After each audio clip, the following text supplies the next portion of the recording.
জঙ্গি অনুপ্রবেশ রুখতেই আরও করা হচ্ছে দেশের প্রতিরক্ষা মন্ত্রক।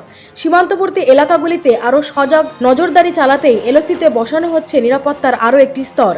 তার মধ্যে রাখা হবে গ্রাউন্ড সেন্সর, থার্মাল ইমেজিং ও সার্ভেলেন্স রাডার। রবিবারের জঙ্গি হামলার পর মঙ্গলবার এলওসির কাছে 10 জঙ্গিকে খতম করে ভারতীয় সেনা। লাচিপুরার কাছে এই অভিযান চালায় সেনা। তবে মাল্টি এজেন্সি সেন্টারের তরফ থেকে আগেই চূড়ান্ত সতর্কবার্তা দেওয়া হয়েছিল। এই মাল্টি এজেন্সি সেন্টারের মধ্যে রয়েছে আইবি, র, মিলিটারি ইন্টেলিজেন্স। সব গোয়েন্দা সংস্থা থেকে তথ্য সংগ্রহ করে সতর্কবার্তা জারি করা হয় নয়াদিল্লির এমএসি হেডকোয়ার্টার থেকে। জঙ্গি অনুপ্রবেশের বিষয়ে সোমবার স্বরাষ্ট্রমন্ত্রীর বৈঠকেও কথা হয়।